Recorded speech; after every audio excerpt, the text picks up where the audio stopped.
Hey folks, it's Rob Walden, Fireside 42. I want to talk to you about that video that Christina just put out about Volkswagen's job security language. Now she claims that it's proof she's showing you that Volkswagen has written strong job security language just as we asked them to. And to prove it, she uses an example from a GM contract and says they're the same.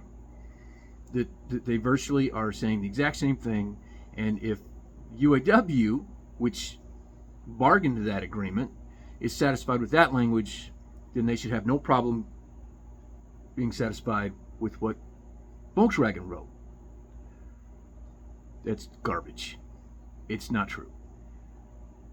What Volkswagen wrote is just sophomoric, amateurish, and is no way equivalent to the very strong language in that Volkswagen agreement, and I want to prove it to you. Okay, so I'm going to read you what she showed us, plus a little bit more. There was more. If you pause her video when she's showing you those highlighted portions, there's more there, and that stuff's also important. I took the time, I wrote it down, and I want to compare and contrast Volkswagen's language to GM's language. Okay, we'll start with Volkswagen. The company commits that is will. That's a typo. Their first sentence has a very obvious typo. If they're watching, and I hope that they are, please go proofread your bullshit. You should be embarrassed by putting this out. Proofread your junk. The company commits that is will not close, curtail, shut down, or liquidate the Chattanooga plant. Now let's count the examples that they give here. They will not close, 1. They will not curtail, 2.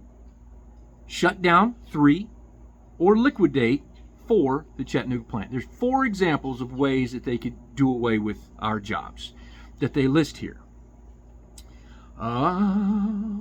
The Chattanooga plant during the term of this agreement, unless conditions beyond the control of the company arise that make compliance with this commitment impractical. Impractical is not dissimilar from inconvenient. It's saying these are conditions that make it harder, more difficult, inconvenient to keep this plant open.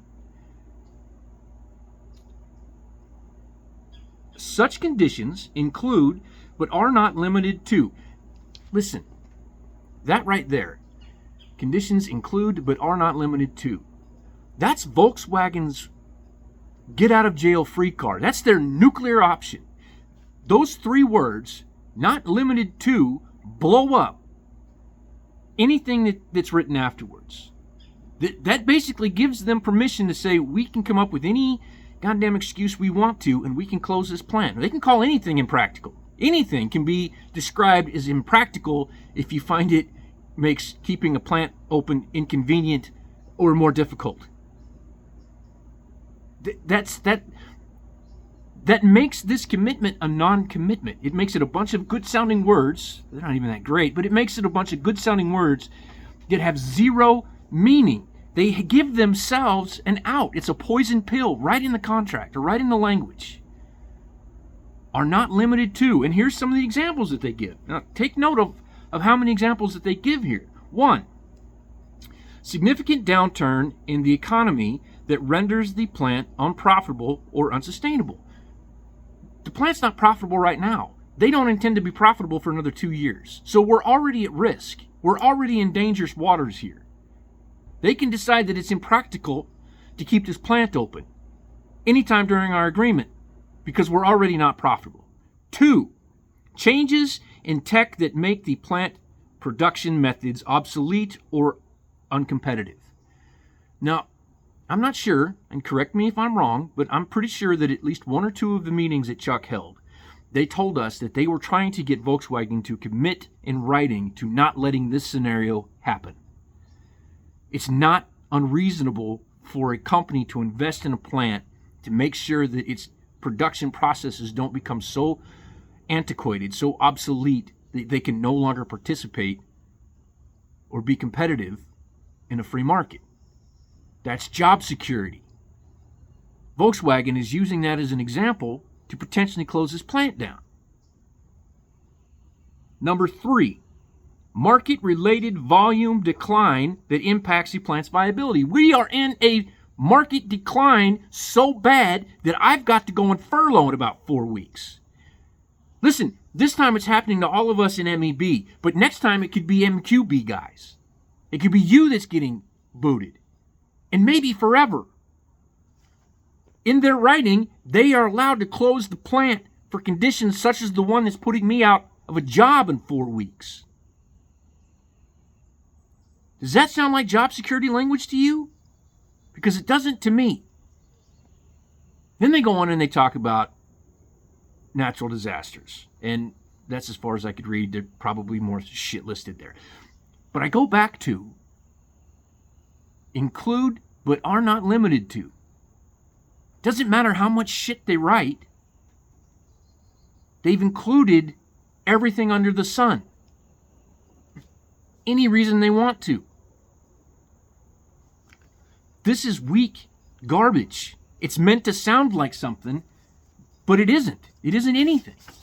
Now let me read to you something that is job security language. And I'm hoping, I know that you are all sophisticated enough to see the difference. In our negotiations and the many discussions which took place over it, this will confirm that during the term of the new collective bargaining agreement, the company will... Listen, we're already off to a much better start. But I want you to take note. Remember, we counted 4 different ways the company was going to protect us from losing our jobs. We counted 4. Plant closure, liquidation. There's 4 examples that they give. Pay attention to the difference in the Volkswagen or in the GM contract. The company will not. Also, take heed to how strong the verbiage is here. They're not pussyfooting around. The company will not close, idle, nor partially or wholly sell, spin off, split off, consolidate, or otherwise dispose of in any form any plant, asset, or business unit of any type beyond those which have already been identified constituting a bargaining unit under this agreement. That language is pretty solid. We will not. Any type. We won't sell in part. We won't keep idle. We won't close. We won't sell. Like, this is pretty absolute language that they're using here. Now, here's the part that was highlighted that Christina read to you. In making this commitment, it is understood that conditions may, not will, but could potentially, may arise that are beyond the control of the company. Look, you and I are reasonable human beings. We can recognize that a situation may develop that is completely out of the control of Volkswagen. If there's an earthquake that swallows the plant, right? If there's tornadoes, if there's massive flooding, that stuff's all happened in Tennessee before. There are things that could happen, even economic downturns, right? We're lucky that this plant survived the COVID nonsense. That could have closed the plant potentially. Like, we know there's things that could happen that might adversely affect this plant that's out of the control of the company. This agreement recognizes that. But instead of giving you a slew of lists and a nuclear option, not limited to, this bargaining language only says market-related volume decline and acts of God. That's it. That's all it lists. That's it. That's all they got listed. They're not giving themselves an out for every single potential outcome, including the but not limited to. The economy could go bad and we might have to close the plant, potentially. Or acts of God. Otherwise, we're going to make our damnedest to keep this plant open. And to emphasize that, it goes on to say, and could, not will, but could, make compliance with this commitment impossible. It doesn't say impractical. It doesn't say difficult or inconvenient or harder. It says impossible. It says, look, we as reasonable people have to agree that there may come a situation, may potentially come a situation that renders this commitment not impractical, not difficult, not inconvenient, impossible. Fucking impossible. That's their out. If there's no other option, honoring this commitment becomes impossible, they give themselves an out. Volkswagen says if it's inconvenient or if we just don't fucking want to, we don't have a commitment. That's the difference between the GM language and the Volkswagen language. And just as an aside, I didn't catch any typos in the GM language. This is Rob Walden, Fireside 42. I'm out.